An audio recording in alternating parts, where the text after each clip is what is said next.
Fala, minha família, tudo bem com vocês? Bom dia, boa tarde, boa noite. Segundo vídeo desta quarta-feira, né? Muito obrigado aqui pela participação. Estamos chegando já, cara, incrível. A gente bateu ontem à noite os 16 mil inscritos e já estamos chegando aos 16.300, cara. Muito graças a vocês que estão prestigiando aqui os vídeos, que estão comentando, que estão debatendo, concordando, discordando.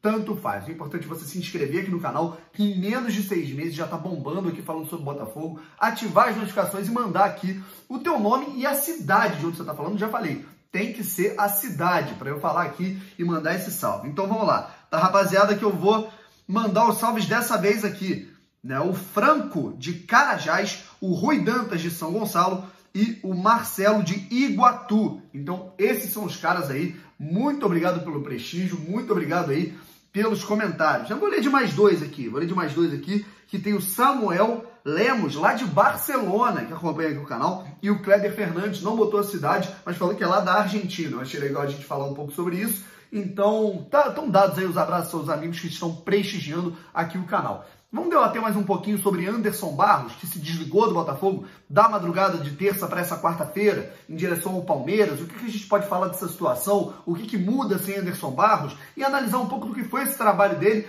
essa segunda passagem dele pelo Botafogo nos últimos 2 anos. Vamos lá, gente. O que muda no Botafogo em relação à atmosfera, ambiente, relação com jogadores de diretoria, com essa saída de Anderson Barros, possivelmente o novo diretor do Palmeiras? O primeiro desafio dessa diretoria do Botafogo, né, antes de buscar um nome, antes de buscar algumas alternativas, né, dentro do mercado da gerência de futebol, vai ser a seguinte expressão: segurar a barra, né? E o Anderson Barros fazia isso com o grupo. O Anderson Barros ele era muito transparente com o seu grupo em relação ao que acontecia na atmosfera do clube, na administração do clube, nas finanças, né? Por isso que os jogadores eles tinham tanto respeito pelo Anderson Barros, porque ele tentava fazer uma relação de transparência para fazer uma ponte entre a diretoria e o Botafogo. Mas o Botafogo nem dava as caras no vestiário, era o Anderson Barros quem fazia essa ponte para que os jogadores confiassem nele. E aí criou-se um estigma de que o Anderson Barros era o cara que realmente salvava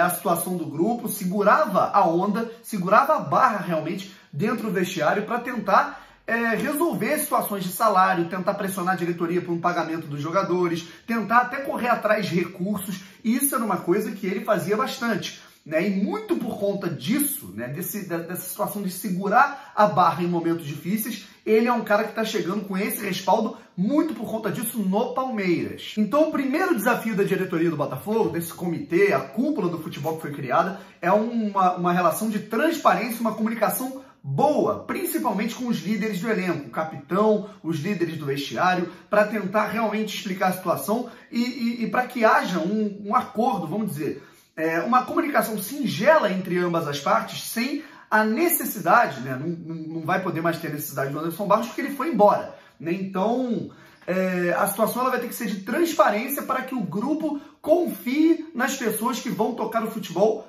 com essa saída do Anderson Barros. Esse é o principal desafio. Só que agora, da mesma forma que o Anderson Barros segurava a barra de um clube num momento difícil, que isso marcou a carreira do Anderson Barros em clubes médios ou clubes grandes com dificuldades financeiras, Botafogo, Flamengo, Vasco, você tem outros caras que vão ter que chegar possivelmente com esse papel, né? Difícil você pensar num cara que vai querer assumir esse período de transição tão turbulento antes da chegada de uma SA com dinheiro e tudo mais. Daniel, quem poderia entrar no lugar do Anderson Barros posteriormente, né? A gente vê algumas pessoas discutindo no Twitter, né? Você tem pessoas que já foram ligadas ao Botafogo em algum momento como atletas, como treinador, né? Por exemplo, o Paulo Autuori, que acabou de sair do Santos, que quase chegou ao invés do Anderson Barros lá no início de 2018, né?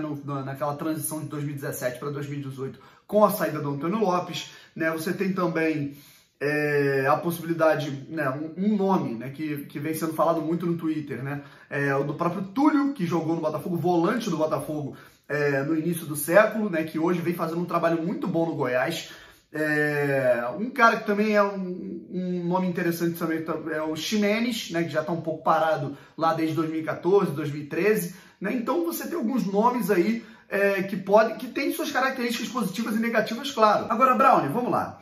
A imprensa corporativa, ela tem, pelo menos o pessoal que cobre o Botafogo sabe que o trabalho do Anderson Barros foi insuficiente. Mas a imprensa corporativa, os caras que não estão olhando para o Botafogo, né, os caras que só cobrem lá o futebol de São Paulo, né, eles vêm falando que o Anderson Barros fez um trabalho muito bom no Botafogo. Por que isso, cara? Eu explico. É justamente essa situação de segurar a onda. É o possível, que é o máximo que dá para fazer, é a possibilidade que dá para fazer.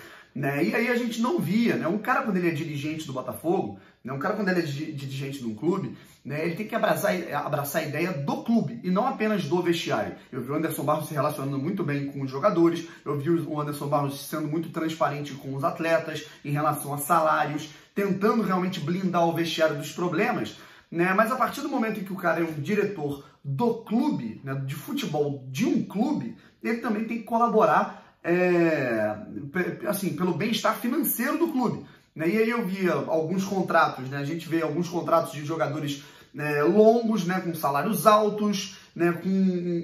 Gastando o pouco que se tem de maneira um pouco atabalhoada. Então, pera lá, né? O trabalho do Anderson Barros, ele tem lá os seus méritos por conta de segurar os problemas aí financeiros do clube, que a situação do Botafogo é a mais catastrófica do Brasil, né, em termos de Série A. Beleza, perfeito, mas falar que ele fez um bom trabalho, não sei dizer, né? Para minha opinião, foi um trabalho bem insuficiente, principalmente em relação à montagem de elenco. Vamos analisar os números do Anderson Barros e as contratações dele. O Anderson Barros, que teve aí sua segunda passagem agora pelo Botafogo, anos de 2018 e 2019, né? Chegou em janeiro de 2018, está se despedindo agora em dezembro de 2019. 2 temporadas completas, o que a gente pode falar disso? Desempenho nas competições. Anderson Barros foi campeão estadual pelo Botafogo em 2018, eliminado na primeira fase da Copa do Brasil de 2018 para a Aparecidense, né? Nos primeiros momentos ali do ano de 2018, na temporada do Botafogo. Foi eliminado nas oitavas de final da Sul-Americana para o Bahia e terminou o Campeonato Brasileiro de 2018 entre altos e baixos, né, encostando em G6,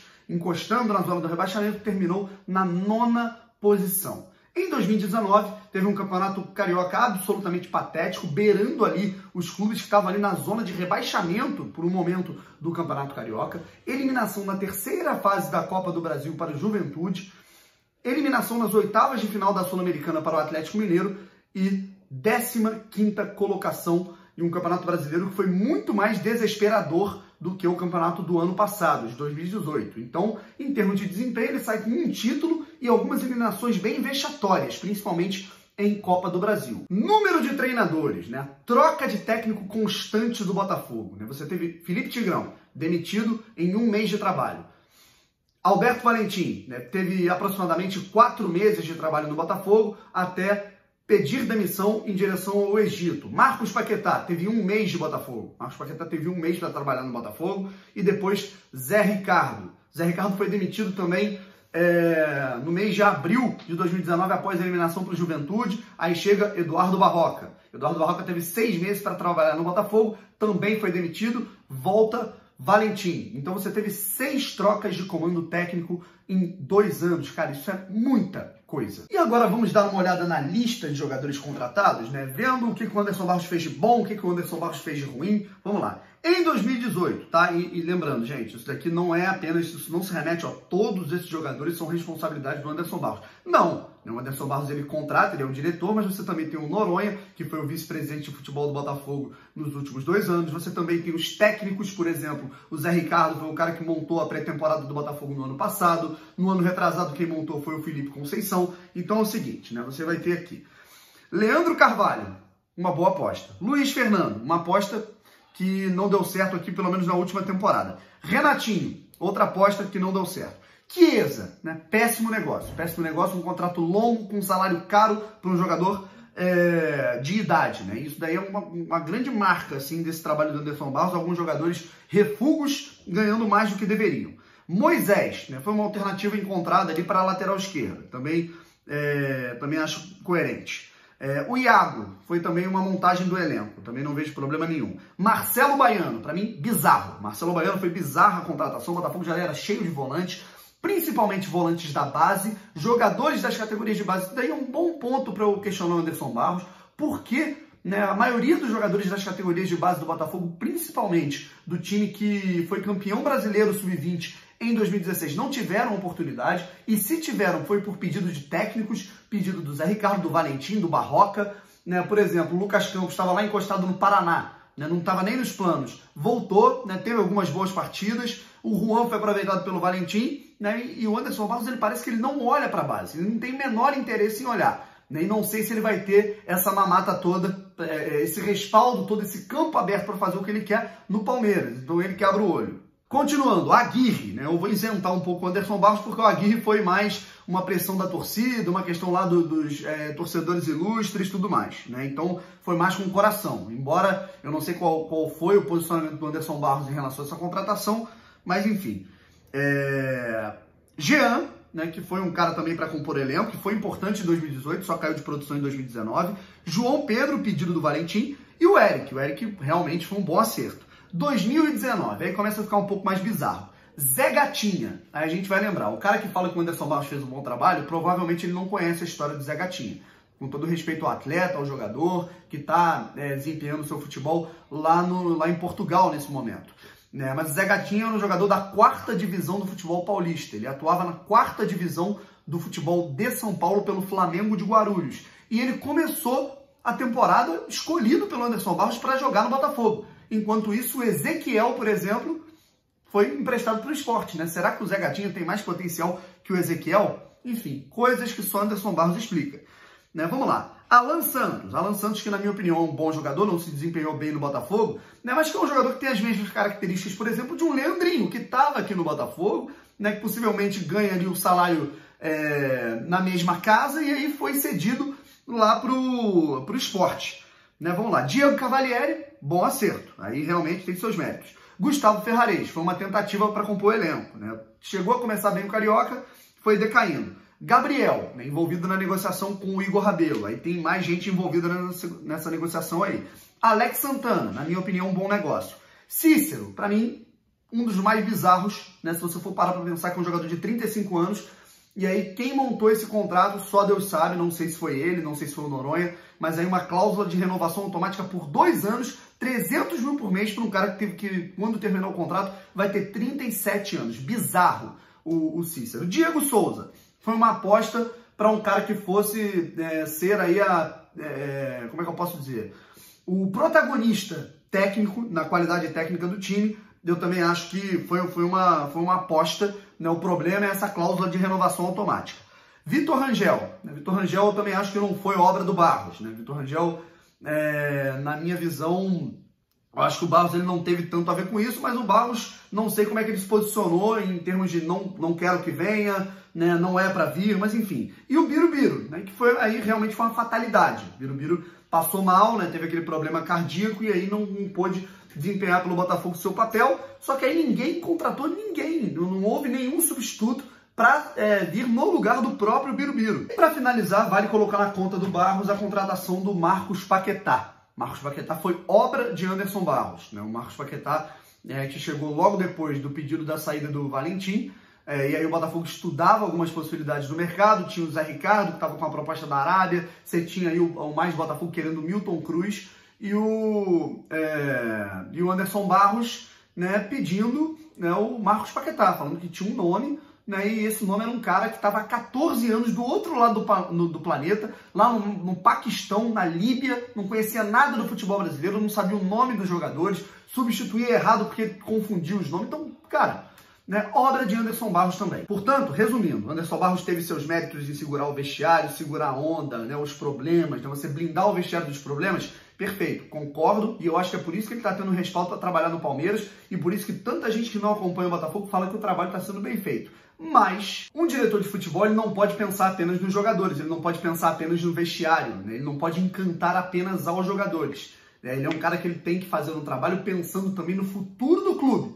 E, na minha opinião, o Anderson Barros não estava pensando no futuro do clube em momento algum. Agora, uma outra informação veio através do Thiago Veras, da Rádio Tupi, em relação ao Ezequiel. O Ezequiel Botafogo parece que vai solicitar a volta do jogador, né? E, na minha opinião, né, eu acho que o Ezequiel já era útil, né, na temporada de 2019 inteira, em que a gente tinha o Luiz Fernando jogando muito mal, a gente tinha o Pimpão rendendo menos, a gente tinha aí o Zé Gatinha começando o ano, inacreditável. Mas o que eu fico triste, né, é você ver aí o Ezequiel.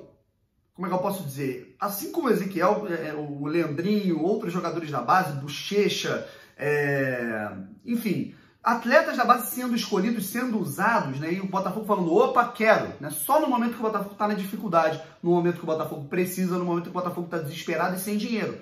Né? Eu acho que isso tem vários vídeos aí, vou até colocar aqui na descrição, em que eu faço uma reflexão sobre a base. O Botafogo foi o clube que mais utilizou jogadores da base na Série A desse ano, mas o Botafogo é um dos que menos investe nas categorias de base. Se eu não me engano, é um investimento 5 vezes menor, por exemplo, que o do Flamengo. Então significa que o Botafogo ele não olha para a base como um negócio, né? Mas ele olha para a base como se fosse um refúgio. Né? Uma coisa que, estamos precisando, coloca. Não precisa, joga no lixo. Isso é muito ruim, cara. E aí você tem outros clubes interessados no Ezequiel, de acordo com essa informação da Rádio Tupi. Um deles é o América Mineiro. O próprio Felipe Conceição, Felipe Tigrão, técnico do América, estaria por trás desse pedido para que o Ezequiel jogasse no Coelho. E aí a gente tem que ver como é que vão se desenrolar as coisas. E antes de finalizar aqui, só um recadinho para o pessoal do Fox Sports Rádio, né, que está dando um show de horrores nesse momento, falando sobre o Botafogo, né? Dentre algumas das atrocidades, por exemplo, eles falaram sobre, na hora que eles estavam discutindo quem poderia ser um outro nome para dirigir o Botafogo, né, ser o dirigente do Botafogo, confundiram o Túlio, que está no Goiás, com o Túlio Maravilha, né? Então, qual é a credibilidade, né, gente? Aí os caras falaram aqui, né, que o Botafogo foi campeão carioca de 2009, o Botafogo não foi campeão carioca de 2009, o Botafogo foi campeão carioca em 2010, falaram que o Botafogo se classificou para a Libertadores de 2018, o Botafogo não se classificou para a Libertadores de 2018, e disseram que o Botafogo só bota 7 mil pessoas em jogos do Newton Santos, tanto que a média, né, do Botafogo, principalmente nessas últimas rodadas, ela desmente bastante isso, né? O Botafogo ele colocou, assim, pelo menos nos últimos 5, 6 jogos do Newton Santos, mais de 20 mil pessoas. Né? E aí o Fábio Sormani falou que a torcida do Botafogo não pode cobrar nada, né? Porque não vai a jogo, né? Não paga R$40 no ingresso, só vai quando o ingresso está R$1. Né? Talvez as pessoas não tenham a boa vida que você tem, né, Sormani? De ter dinheiro para ir a todos os jogos, né? Como talvez eu também tenha as condições para ir a todos os jogos. E o que esperar também de uma pessoa que faz esse tipo de discurso, né? Desmerece uma torcida que sofre há tanto tempo, há 20 anos, mas na minha opinião é normal. Né? De um Fábio Sormani que fala que o Santos não deveria ser da cidade de Santos. Né? Fala que a cidade de Santos não gosta de futebol e que o Santos deveria se mudar para São Paulo. Então, né, a gente não... Só para dar uma resposta, embora algum desses caras não mereçam. Um forte abraço, a gente vai ficando por aqui. Até a próxima, valeu!